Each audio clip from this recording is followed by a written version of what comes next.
জীবন পরিবর্তন করার জন্য কোনো ওষুধে কাজ হবে না। একটাই ওষুধ, খাশিয়াতুল্লাহ, আল্লাহ পাকের ভয়। কিয়ামতের ময়দানে কি নিয়ে হাজির হব, এই কথাটা শুধু চিন্তার মধ্যে যদি আসে, সে তার জীবনের পরিবর্তন ঘটাবে। কেমনে ঘটাবে সেই রাস্তাগুলি তখন বাতলাবে, রাসূল বলছেন। এই জন্য আপনাদের সামনে গরম পড়ছে, লম্বা কথা আমি বলবো না।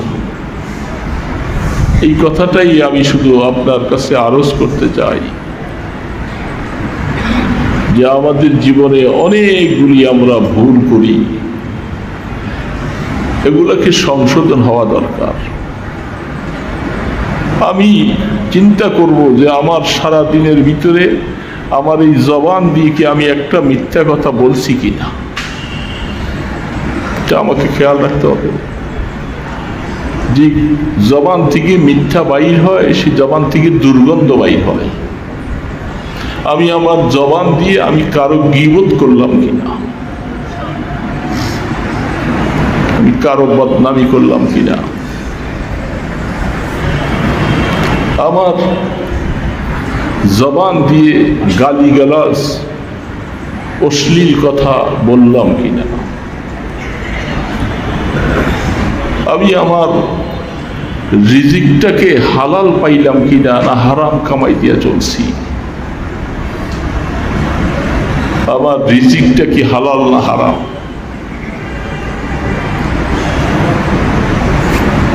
আমি কি ব্যাংক থেকে মানুষের থেকে সুদ নিয়া আমার জীবিকা উপার্জন করতেছি কিনা,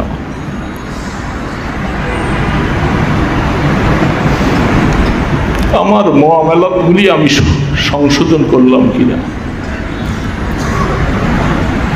মানুষের হক নিয়ে আমি দুনিয়ার থেকে যাচ্ছি কিনা। ব্যবসায়ী হক একটা, যেটা দেওয়ার মনোভাব না আছে,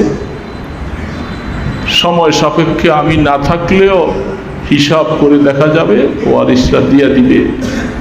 কিন্তু তাছাড়া এমন কিছু মানুষের হক আছে, দেওয়ার মতো মানসিকতা নাই, আমি কবরে রওনা দিছি, সে হক আমার উপরে পাও না। চাই আমি আলেম হই আর ফাজেল হই, হিসাব হয় আর বুজুর্গ হোক আর যে কোনো মানুষ হোক, আমার কাছে মানুষ হক পাবে দেওয়ার মতো মানসিকতা নাই। তাহলে আমি পরের হক কাঁধে নিয়ে রওনা দিছি। আল্লাহ রসুলের কথা অনুযায়ী আমার সাথে কি মুআমালা হবে, রসুল সাবধান করে গেছেন। খবরদার কারো হক পরিশোধ না করে হে আমার উম্মত কবরে আইসো না। কারণ কষ্ট করে যা কিছু কামাই করছো এগুলি সব দিয়ে দিতে হবে কিয়ামতের ময়দানে। যেহেতু আল্লাহ ইনসাফওয়ালা, চুল পরিমাণ হিসাব করে ইনসাফ হিসাবে ন্যাকগুলি কাইটা নিয়ে যাবে। কি হলো আমার, আমি হারাম খাইতেছি, ব্যাংকের থেকে বিভিন্ন রকমের সুদি কারবার থেকে টাকা পয়সা নিয়ে আমি গাড়ি বানাইলাম, বাড়ি বানাইলাম, খাট পালং সব কিছু বানাইলাম, আর যখন যেখানে নিয়ে শোয়াই দেওয়া হবে সেখানে আমার জন্য কিছুই বরাদ্দ নাই, কিছুই বরাদ্দ নাই, এগুলি সব পড়ে থাকবে। শুধু কবরের হালাতটা আমরা দেখি না বলে আল্লাহ রসুল বলেন তোমাদেরকে দেখাই দেওয়া হতো, এগুলা দেখলে তোমরা মুর্দারকে দাফন করা বন্ধ করে দিত, কবরের কাছেও তোমরা যাইবা না ভয়ে। এই কারণে তোমাদেরকে জানানো হয় না, দেখানো হয় না। তো যদি এই পরিস্থিতিতে আল্লাহ না করুক, আমি কবরে যাওয়ার পরে আমার সাথে মুআমালাটা যদি আল্লাহ না করুক, যদি কঠিন হয়ে যায়, দোস্ত কি হবে আমার জীবনের? আমার জীবনের এই যা কিছু করলাম এগুলি হবেটা কি? আমি কার জন্য এগুলি রেখে দিয়ে গেলাম?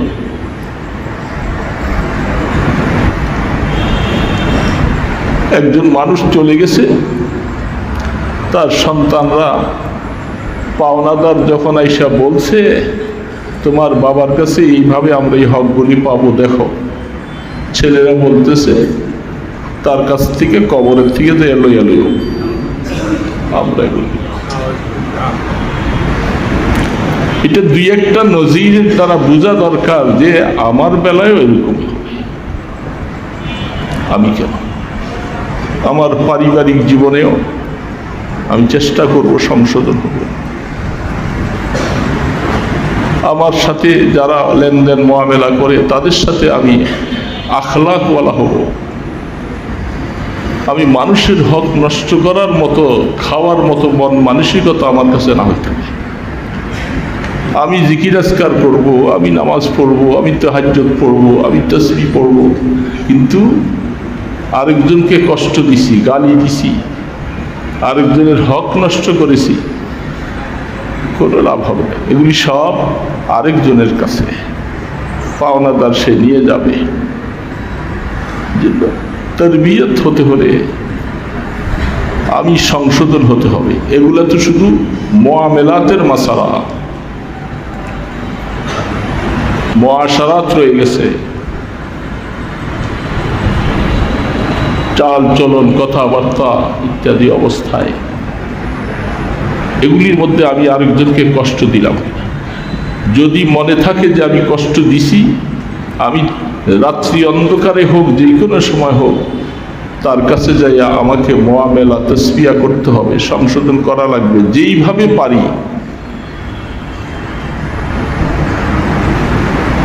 রহমতে দো আলম মুহাম্মদ রাসূলুল্লাহ সাল্লাল্লাহু আলাইহি ওয়াসাল্লাম হুনাইনের যুদ্ধে তিনি সাহাবায়ে কেরাম যুদ্ধ করবেন, কাতার সোজা করতেছিলেন। তো কাতার সোজা করার সময়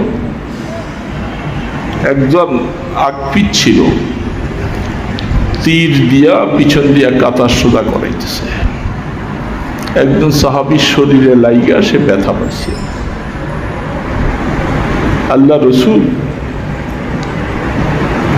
তিনি একটু পরে খেয়াল করলেন আবার এই কাজের দ্বারা কেউ কষ্ট পাইছে কিনা। সেই সাহাবী বলছেন, যদিও তার মনে প্রতিশোধমূলক শব্দ নয়, কিন্তু সে বলছে ইয়া রাসূলুল্লাহ আমি তো ব্যথা পাইছি। আল্লাহ রসুল বলছেন, আমার দুনিয়ার থেকে যাওয়ার আগে তুমি তোমার এই প্রতিশোধটুকু আমার থেকে নিয়ে নাও, নতুবা কিয়ামতের ময়দানে আল্লাহর সামনে আমি কি জবাব দেব। লম্বা কথা। রহমতে দো আলম কি বুঝাইয়া গেলেন, কোনো মানুষের যদি কোনো না কোনোভাবে যদি তার হক তালাফি করো, হককে নষ্ট করো, মরার আগে মুআমেলা শেষ করে নাও। ভাইয়ে ভাইয়ে ঝামেলা, প্রতিবেশী প্রতিবেশীর সাথে ঝামেলা, কোনো পরোয়াই নাই। প্রতিবেশীকে আমার ক্ষমতার দাপটে তাকে চোখ রাঙ্গা করে অনেক সময় গালিগালাজ করে যা মনে চায় তাই করছি। ঘরের মধ্যে নিজের স্ত্রীকে মারধর করে অনেক সময় বিভিন্ন রকমের অহেতুক ভাষা গালিগালাজ করেছি, যেটা দুনিয়ার কেউ জানে না, তো আল্লাহ জানে, উপরওয়ালা জানতেছে। এই সমস্ত মুআমেলা যদি আমি সাফ করে যাইতে না পারি, বন্ধু দোস্ত, এটার জন্য আমাকে কঠিনতম পানিশমেন্ট আসবে। এগুলি আমার তারবিয়ত। আমি পরিষ্কার থাকতে চাই, আমার কাছে যেন কেউ কোনো না কোনোভাবে কোনো হক পাওনা না থাকে। আর যদি হক পাওনা থাকে, যেভাবে পারি আমি তার কাছ থেকে মাপ চেয়ে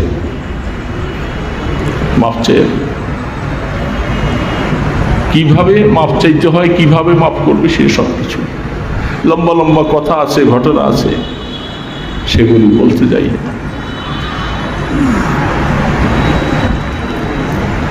আল্লাহু আকবার, আল্লাহু আকবার। এই জন্য আমি এই তারবিয়াতি মজলিসে আসছি, আমার জীবনের পরিবর্তন হতে হবে। আমি এখান থেকে কি হাসিল করব? ইবাদতের মধ্যে যখন আসব তখন দেখা যায় আল্লাহর সাথে আমার সাথে ইবাদতের যে হুকুকগুলি আল্লাহ পাক দিয়েছেন, যে হকটা দিয়েছিলেন, আমি অনেক ক্ষেত্রে কোতাহি করি, গাফলতি করি, অলসতা করি। কোনটার মধ্যে আল্লাহ রসুল আমাকে কিভাবে চলতে বলছেন, আমি সেইভাবে চলি না, সেইভাবে আমি চলি না। আমার প্রত্যেকটা জিনিস যেখানে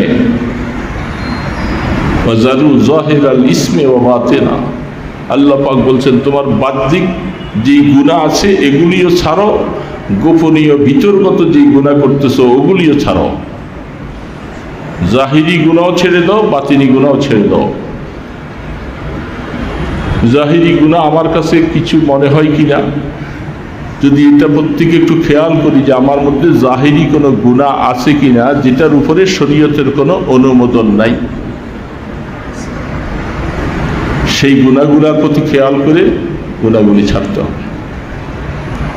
আমরা নামাজ পড়ি, মাশাআল্লাহ ভালো আছি, রোজা রাখি, আমি মনে করতেছি আমি তো বাহ্যিক আমলগুলি করতেছি, কিন্তু এই বাহ্যিক আমলগুলি করতে যাইয়াও আমার মধ্যে কিছু গুনাহ হয়ে যায়।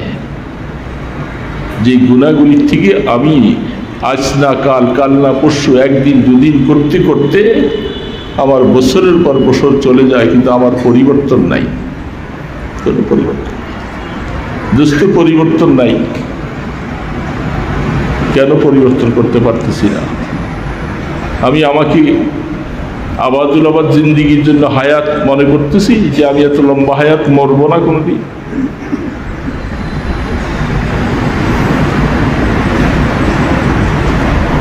এক জায়গায় লেখা দেখেছি,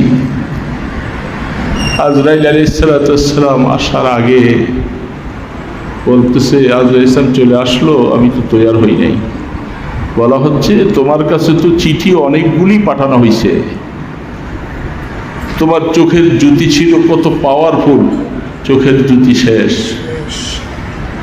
তোমার শরীরটা কত সুঠাম দেহের অধিকারী ছিল, চামড়াগুলি তোমার লুজ হয়ে গেছে, তোমার দাড়িগুলি কাঁচা ছিল, কত সুন্দর যুবকের মতো ছিল, এগুলি আস্তে আস্তে করে সাদা হয়ে যাইতেছে। তুমি কি বুঝো না যে এই সমস্ত চিঠিগুলি তোমাকে আখিরাতে নেওয়ার জন্য, প্রস্তুত হওয়ার জন্য বলা হচ্ছিল? গোলাম, যে তুমি প্রস্তুত হও, তৈয়ার হয়ে যাও, ডাক আসবে, তোমাকে যাওয়া লাগবে। এই জন্য গরমের মধ্যে গরম লাগতেছে বেশি, কষ্ট লাগে, স্বাভাবিক দুনিয়া। আমাদের শরীরটা ঠান্ডা বেশি হলেও সহ্য করতে পারি না, গরম বেশি হলেও সহ্য করতে পারি না। তবে মনে রাখা লাগবে, এখানে বাতাস আছে, লাইট আছে, সব কিছু আছে।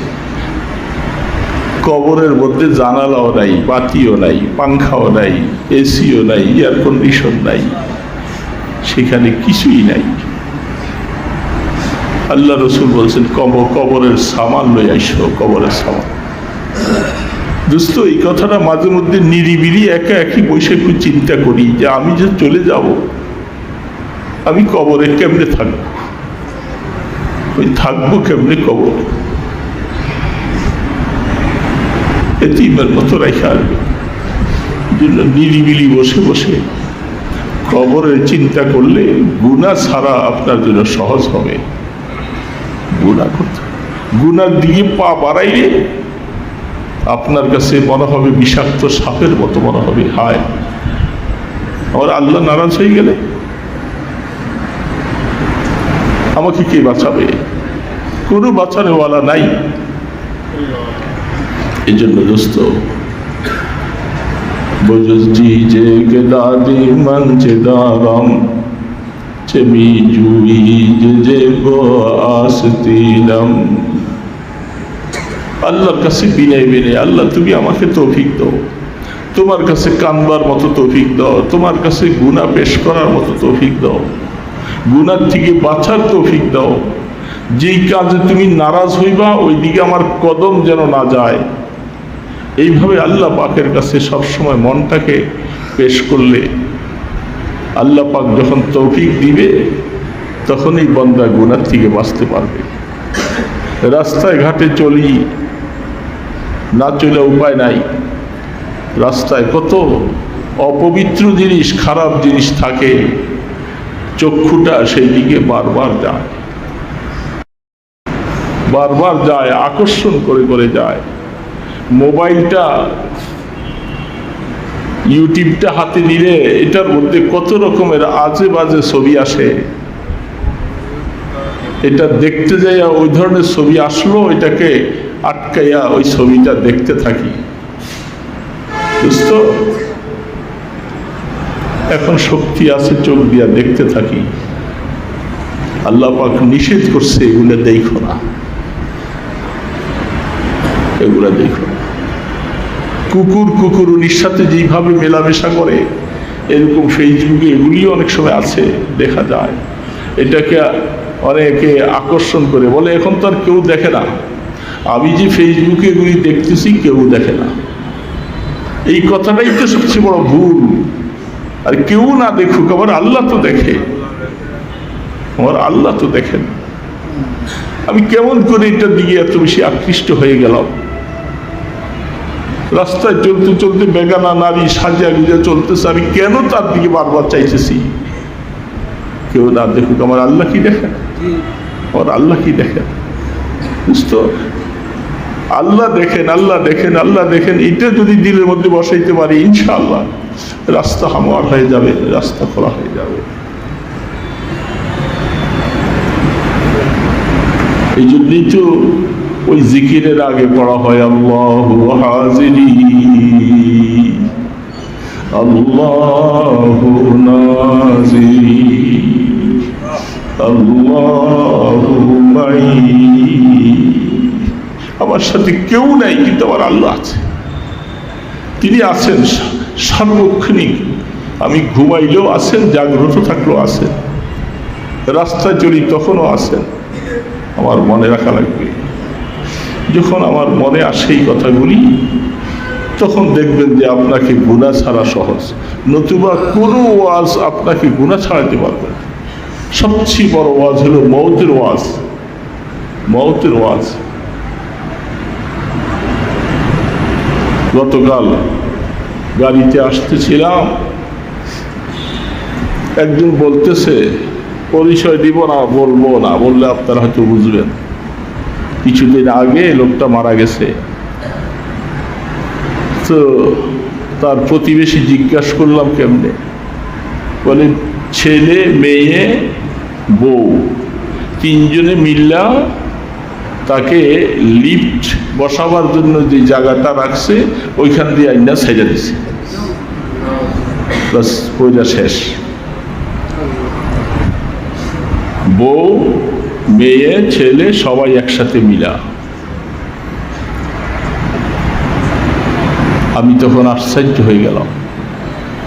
নিশ্চয়ই ছেলে মেয়ে বউর সাথে তার আচরণ এত খারাপ ছিল, যারা তিক্ত হতে হতে বাবাকে আর দুনিয়াতে বেঁচে থাকতে দেয় নাই, বাবাকে ওই লিফটের মধ্যে এইভাবে ছেড়ে দিছে, সে পয়সা সেখানে শেষ হয়ে গেছে।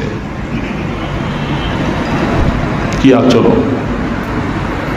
আপনি বাবা, আপনার ছেলে, আপনার মেয়ে, আপনার স্ত্রী, যাদের জন্য জীবনে এত কিছু করলেন, এরা আপনাকে মাইরা ফেলায়, তাহলে তাদেরকে কত কষ্ট দিছেন, আর আপনার চরিত্রটা কত খারাপ করছেন। কত দিক থেকে হয়তো আপনার চরিত্র খারাপ করছে, এটা আল্লাহই ভালো জানে। যারা বেঁচে আছে ছেলে মেয়েরা তারা জানে, হয়তো বাবা জিনা করছিল, নতুবা নেশা করছিল, অথবা তাদের সাথে তার আচরণ ছিল অত্যন্ত জালেমের মতো আচরণ। সহ্য করতে না পাইয়া বাবারে হত্যা করে ফেলছে। এই তো ছেলে মেয়ে। এই ছেলে মেয়ের জন্য না কত মিথ্যা কথা আপনি বলছেন, ব্যাংকের থেকে টাকা সুদে আইনা বাড়ি করছেন।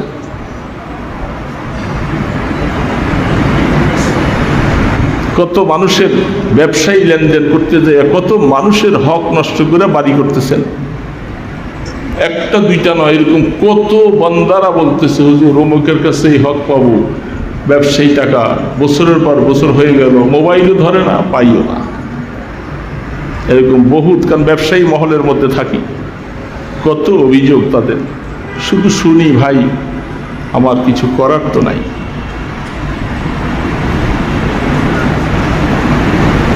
এই তো মানুষ, এই সমস্ত হালাত গুলি রাইখা আমি কবরে পাড়ি দিচ্ছি। কত বড় সাহস আমার! এই জন্য দোস্ত মনে রাখি, জীবনটাকে তরবিয়তে মজলিসে জীবনটাকে ফিরে পাওয়ার চেষ্টা করি। আল্লাহর সাথে যে ইবাদতের মধ্যে যা ক্ষতি হয়েছে এগুলি সংশোধন করি। মানুষের সাথে মুআমালাত মুআশারাতের মধ্যে যেগুলি করছি এগুলোকে সংশোধন করে তৈয়ার থাকি, যে কোনো সময় ডাক আসে যাইবার সময় যেন আফসুস করতে না হয়। পারবো না দোস্তরা? আমার এই ছোটখাটো কয়েকটা কথা বুঝছেন তো? বুঝে আসলে সংশোধন হওয়া সহজ। যারা আল্লাহ পাকের সামনে হাজিরা দিতে হবে এই কথাটা যার দিলে একবার বসাইতে পারে, সে দেখবেন যাবতীয় কাজ তার সোজা হয়ে যাবে। সংশোধন নামাজের সময় চলে যায় আর সে ঘুমাইয়া থাকবে, পারবে না। আওয়াজ পাওয়ার পরে পাগলের মতো উঠবে, নামাজের সময় চলে যেতেছে, নামাজের সময় চলে যেতেছে। এই জন্য ভাইরা আসছেন কষ্ট করে গরমের মধ্যে,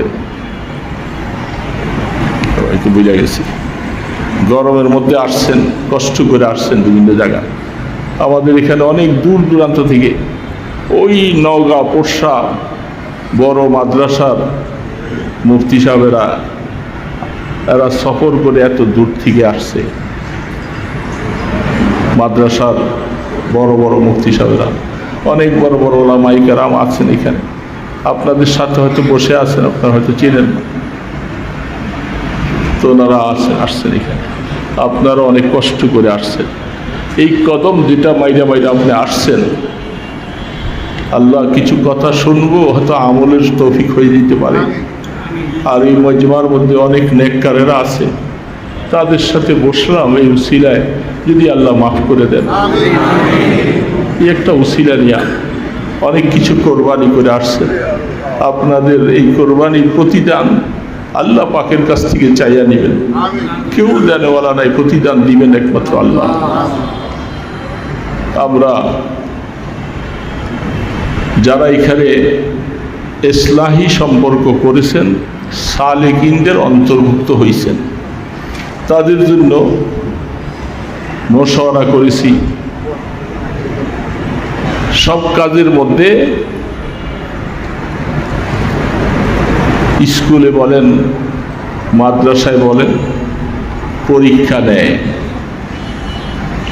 কি পড়াইলাম, তুমি পড়লা কি পড়লা না, পরীক্ষা দাও।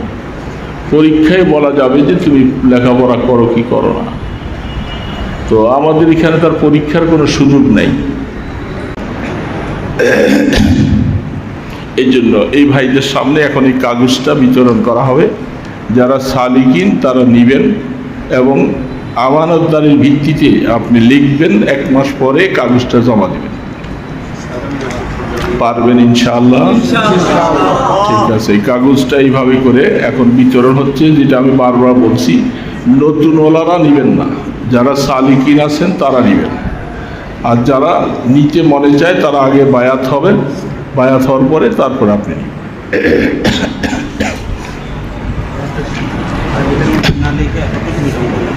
হ্যাঁ, এটা একটা মেইন কপি রাইখে আপনি এটাকে ফটোকপি বানাইয়া ফটোকপির মধ্যে লিখবেন, এটা আপনার কাছে সংরক্ষিত থাকবে।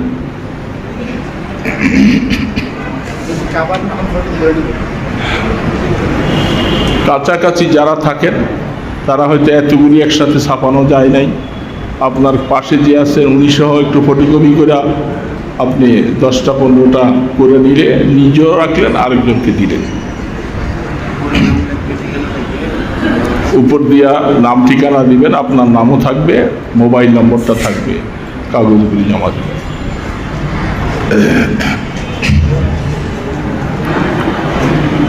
উদ্দেশ্য হলো আসলে আমলের মধ্যে উঠা। বায়াত মুরিদ এটা কোনো সার্টিফিকেট না, শুধু একটু সম্পর্ক রাখা আমি আমলের মধ্যে উঠতে পারি কিনা, আমার হায়াতটা একটু আমল করে আল্লাহকে একটু রাজি করে কবরে যাইতে পারি কিনা, এটি আমাদের মাকসাদ, আর কিছু না।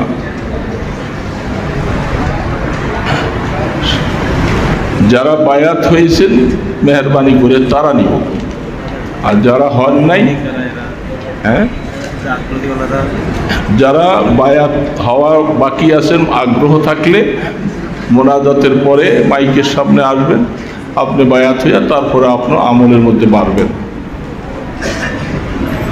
জিকির আজকার সবসময় কিছু করব, দোস্ত আল্লাহকে ডাকতে মনে চায়। মেহরবানি করে আমি বারবার বলতেছি, বায়াত না হনেওয়ালারা কেউ নিবেন না, কারণ কেন্দ্রের সাথে যোগাযোগ ছাড়া শুধু বাহিরে বাতি জ্বালাইলে সেখানে বাতি চলবে না, তার লাগাইয়া রাখতে হবে বোর্ডের সাথে, তারপরে ফ্যানে সুইচ দিলে সেখানে চলবে। এই জন্য আপনি আগে বায়াত হইতে হবে, তারপরে আপনার মধ্যে সেই ইসলামের সম্পর্ক।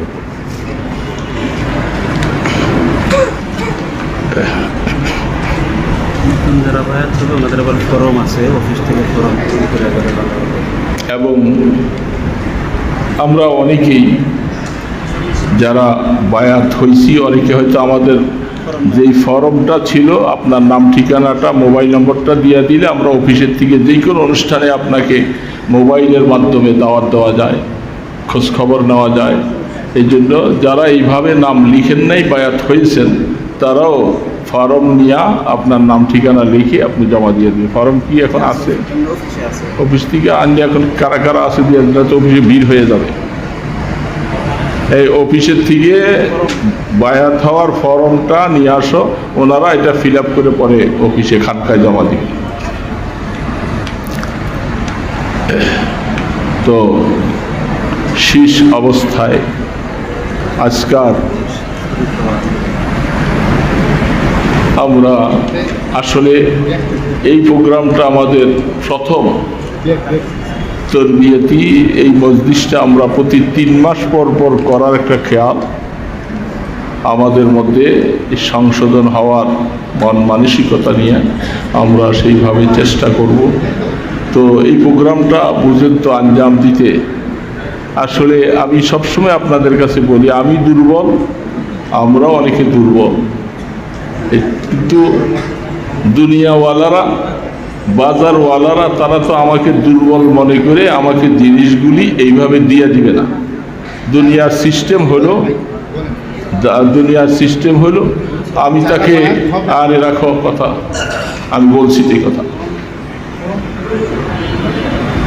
তো যারা কথাটা বুঝে নেবেন, বায়াত হয়েছেন, হয়তো আপনার নামটা ফর্মের মাধ্যমে আপনি এখানে দেন নাই, এটা আপনি ফর্ম নিয়ে ফিল আপ করে দিয়ে দিন। তো এই জন্য বলতেছিলাম, যারা আমরা হয়তো আজকে দুপুরবেলা মেহমানদারি হিসাবে আমরা ছোট্ট একটা কার্ড করেছিলাম 100 টাকা করে দেওয়ার জন্য, যারা হয়তো এটা দিয়েছেন, আমরা ধারণা করেছিলাম যে আমাদের এই মেহমান হয়তো 100-200 মানুষ হয়তো দুপুরবেলা হবে, কিন্তু দুপুরবেলায় মানুষ হয়ে গেছে 400 জন, 400 অ্যাকসেপ্ট করেছে।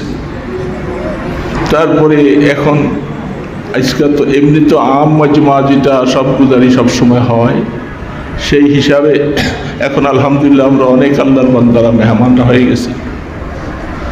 তো এই প্রোগ্রামগুলি আঞ্জাম দিতে আমি মাঝে মাঝে সবসময় বলি, আপনারা বুঝেন, জানেন, শোনেন যে অবস্থাটা কতগুলি টাকা লাগে।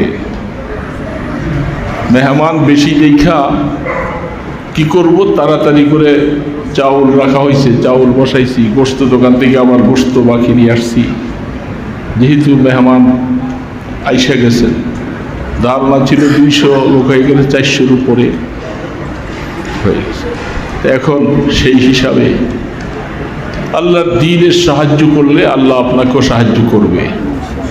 আপনারা মহব্বতের সাথে অন্যান্য সময় যেভাবে কিছু এইভাবে রুমালের মধ্যে দেন, টাকা পয়সা আল্লাহ দ্বীনের কাজে যদি লাগে, এটা একদিন আপনার কাজে লাগবে, এটা মনে রাখবেন। এটা বিফলে যাবে না। এখানকাই কাজে খরচ হচ্ছে। এই মেহমানদারির মধ্যে হিসাব মতো আমি এখনো গোশতের টাকা দিতে পারিনি, গোশত নিয়ে আসছি। তো যার কারণে আপনাদের সামনে এখন মেহেরবানি করে আপনারা মহব্বতের সাথে অন্যান্য সময় যেভাবে দেন, আপনার মনে চাইলে আপনি একটু বাড়াইয়া দিতে পারেন, এটা আপনার ইচ্ছা। আল্লাহ দ্বীনকে আল্লাহ সমুন্নত রাখেন, সামনের দিকে এগিয়ে যাওয়ার তৌফিক দেন। এই জন্য আমরা সকলে ব্যাগের মধ্যে মহব্বতের সাথে দিয়ে যাই।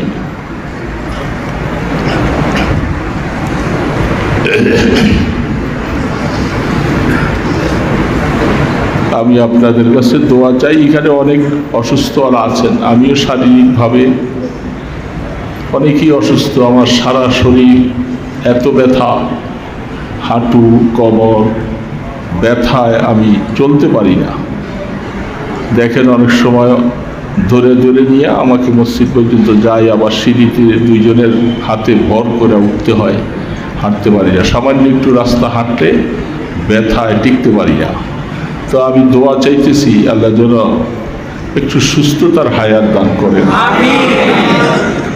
যারা আমরা এইখানে অনেকে বিভিন্ন রোগে কষ্ট পাইতেছি, আল্লাহ আমাদেরকেও যেন শিফায়ে কামেলা আজেলা নসিব করে দেন। আমাদের অনেকের ছেলে মেয়ে আত্মীয় স্বজন কষ্ট পাইতেছে রোগে, অনেকে মা অসুস্থ, বাবা অসুস্থ, খেদমত করতে করতে বিরক্ত হয়ে গেছে, পারে না। আল্লাহ তাদেরকে যেন হায়াত দিলে সুস্থতা করে দেন, হায়াত না থাকলে যেন ঈমানের সাথে আল্লাহ কবুল করেন। এই জন্য সবাই দোয়া করবেন। মুমিনের দোয়া বিফলে যাবে না। সব সময় নিরিবিলি অবস্থা বসে বসে আল্লাহ পাকের কাছে যা কিছু বলার দরকার তার কাছে। কত রকমের মানুষ এসে আমাদের কাছে এইটা বলে, ওইটা বলে, ওইটা বলে, ওইটা বলে, শুধু দোয়াটাই করব। আপনারাও দোয়া করা ভুলবেন না। একা একই নিরিবিলি বসে বসে আল্লাহ পাকের কাছে মনটাকে উজাড় করে 2 ফোঁটা চোখের পানি ছেড়ে আল্লাহর কাছে চাইতে থাকেন। আল্লাহ সব কিছুর সমাধান করবে। মেয়ে বিবাহ হইতেছে না, আল্লাহ পাকের কাছে চান। ছেলে বিবাহ করতে পারতেছে না, আল্লাহ পাকের কাছে চান। ব্যবসার মধ্যে বরকত নাই, আল্লাহ পাকের কাছে চান। সব কিছুর দরওয়াজা আল্লাহ পাকের কাছে খোলা। দুনিয়ার মানুষের কাছে বেশি চাইলে বিরক্ত হয়ে যায়, আর আল্লাহ পাকের কাছে না চাইলে তিনি কষ্ট পায়। যে গোলাম তুই আমার কাছে চা। চাওয়ার জায়গা আমাদের একটা, আল্লাহ তাবারক ওয়া তাআলা। তিনি বান্দার দিকে সব সময় চেয়ে থাকেন, বান্দার সাথে থাকেন। আমার কি সমস্যা, কি অসুবিধা, কোনো নাজায়েজ কাজের জন্য আল্লাহর কাছে চাওয়া যাবে না। যত জায়েজ কাজ আছে এই কাজগুলোর জন্য আল্লাহ পাকের কাছে চাওয়া, হাত তুলে আল্লাহর কাছে চাওয়া। যখন চাইবেন চাওয়ার মতো চাইবেন, যেন আল্লাহ আপনার চাওয়াটার দিয়ে যেন নজর করলে মায়া আসে, এবং আমরা চাইব সবাই। তো ঠিক আছে, ব্যাগগুলি নিয়ে আসো, কাগজ নিয়ে গেছে। সকলে ইস্তিগফার করি। আস্তাগফিরুল্লাহ আল্লাযী লা ইলাহা ইল্লা হুয়াল হাইয়ুল কাইয়্যুম ওয়া আতুবু ইলাইহি। আস্তাগফিরুল্লাহ আল্লাযী লা ইলাহা ইল্লা হুয়াল হাইয়ুল কাইয়্যুম ওয়া আতুবু ইলাইহি। আস্তাগফিরুল্লাহ আল্লাযী লা ইলাহা ইল্লা হুয়াল হাইয়ুল কাইয়্যুম ওয়া আতুবু ইলাইহি। لا حول ولا قوة إلا بالله العلي العظيم. اللهم صل على محمد وعلى آله وأصحابه وبارك وسلم. اللهم صل على محمد وعلى آله وأصحابه وبارك وسلم اللهم صل على محمد وعلى آله وأصحابه وبارك وسلم الحمد لله رب العالمين الحمد لله رب العالمين الحمد لله رب العالمين والصلاة والسلام على أشرف الأنبياء والمرسلين والصلاة والسلام على أشرف الأنبياء والمرسلين والصلاة والسلام على أشرف الأنبياء والمرسلين درود و سلام و بحد و ہمیشہ درود و سلام و بحد و ہمیشہ میرے ماں باپ ان کے حق پر فدا ہو یا حی یا قیوم یا رحمان یا رحیم یا رحمان یا رحیم یا رحمان یا رحیم یا غفار یا ستار یا غفار یا ستار یا غفار یا ستار یا رحم المساکین یا رحم المساکین او مولا کریم او দয়ালু খোদা ও মেহেরবান খোদা ও আমাদের মাওলা ও আমাদের মাসুক মাওলা আমাদের মাসুক আমরা গুনাহগার আমরা অনেক গুনাহ করে ফেলছি মাওলা তুমি আমাদের গুনার কারণে নারাজ হয়ে গেছো আল্লাহ নিশ্চয়ই আমরা গুনাহ করে ফেলছি বেশি কোনো সন্দেহ নাই মাওলা তোমাকে নারাজ করে ফেলছি আল্লাহ আল্লাহ এই উলামায়ে কেরাম মুফতিয়ানে কেরাম হাজী সাহেব জাকিরিন শাকিরিন নেককারদের সাথে হাত তুলেছি মাওলা এ মাওলা আরশের দরওয়াজা খুলে দাও মাওলা তোমার আরশের দরওয়াজা খুলে দাও মাওলা আমাদের আহাজারিগুলি তুমি আরশে আজিমে উঠাইয়া দাও আল্লাহ আল্লাহ গুনাহগারকে গুনাহগার বানাইয়া জমিনে ঘুরাইও না মাওলা আল্লাহ গুনাহগুলির সাথে রাইখা মৌতের ডাক দিও না মাওলা কত মানুষের মৃত্যুর সংবাদ কানে পৌঁছতেছে আল্লাহ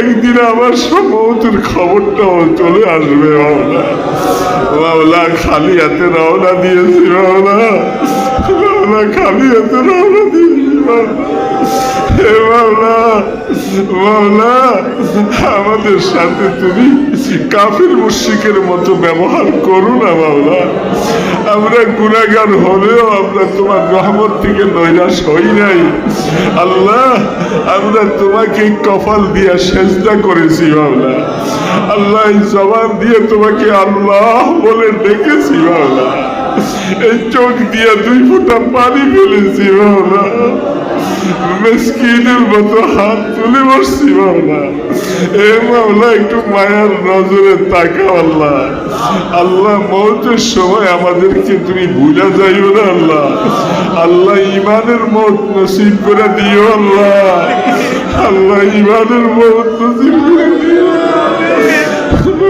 সময় তোমার রহমতের ফেরেশতা পাঠাইয়া দিও আল্লাহ تتنزل عليهم الملائكة ألا تخافوا ولا تحزنوا ألا تخافوا ولا تحزنوا আল্লাহ ওই ফেরেশতার জবাব পাঠাইয়া দিও আল্লাহ আল্লাহ আমাদের আপন বলতে কেউ নাই মাওলা আমাদের আপন বলতে কেউ নাই মাওলা তুমি আমাদের আপন তুমি আমাদের মাবুদ তুমি আমাদের মাসুক মাওলা আল্লাহ অন্ধকার কবরে কেমনে থাকবো গো মাওলা কবরে কেমনে থাকবো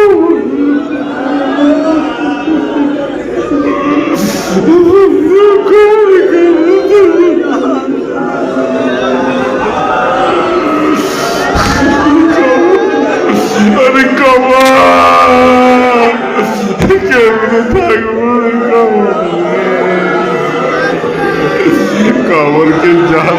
গর্ত বানাইও না, কবরকে সব কিছুর গর্ত বানাইও না, কবরকে আগুনের গর্ত বানাইও না। আমরা এতিমের মতো কবরে চলে যাব,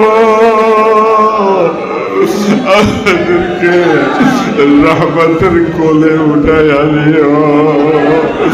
এ আল্লাহ, আপনার ইজ্জতের কসম লাগে না, আমাদেরকে ভুলে যাইও না আল্লাহ, আমাদেরকে কবরে নিয়ে পিটাইও না বাউলা, আমাদেরকে কবরে নিয়ে আগুন জ্বালাই দিও না বাউলা।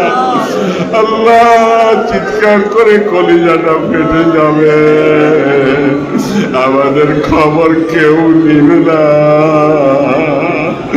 আল্লাহ, হে মাওলা, আল্লাহ মায়ার নজরে তাকাও না আল্লাহ, তোমার বান্দারা কি চায় তুমি দেখো মাওলা, বান্দাদের দিকে মায়ার নজরে তাকাও আল্লাহ।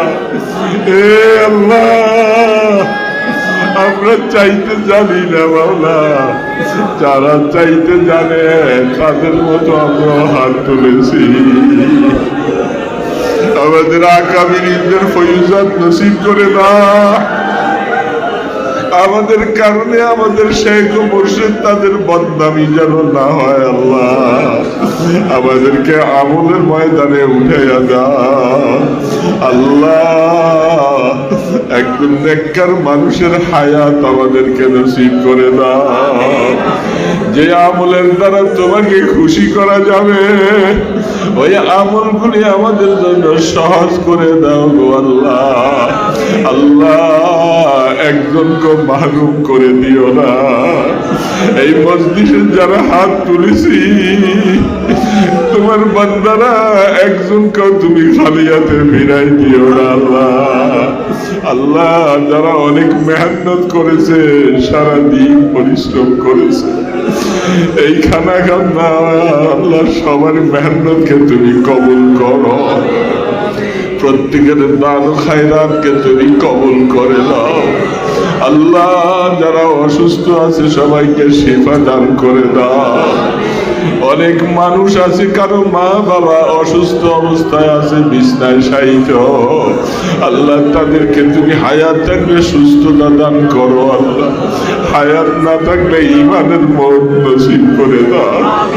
আর বিছনার মধ্যে শোয়াই আর কষ্ট দেওয়াইও না আল্লাহ, আপনার কাছে সুস্থতার হায়াত চাইও আল্লাহ।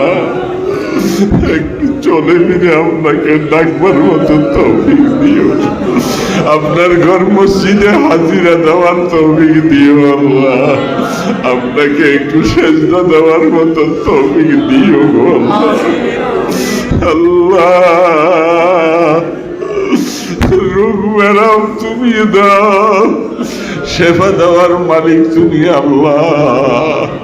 আমাদের মধ্যে যারা পেরেশানিতে আছে সবার পেরেশানি দূর করে দাও, আমাদের ছেলে মেয়ে বিবি বাচ্চা সবার গুনাহ মাফ করে দাও, আমাদের সন্তান গুলাকে নেককার বানাইয়া দাও, আমাদের চোখের ঠান্ডা বানাইয়া দাও, আলেমে হক্কানি রব্বানি বানাইয়া দাও আল্লাহ। সন্তানদের কারণে আমাদেরকে বেইজ্জতি করো না আল্লাহ, আমাদের কারণে সন্তানদেরকে বেইজ্জতি করো না আল্লাহ। কিয়ামতের ময়দানে আমলনামাটা ডান হাতে দিও, হিসাবের কড়াকড়ি করো না, হিসাব দেখাইবার মতো ক্ষমতা নাই, কি হিসাব নিবা আল্লাহ? যার কাছে কিছু নাই তার কাছে তুমি কি হিসাব নিবা গো আল্লাহ?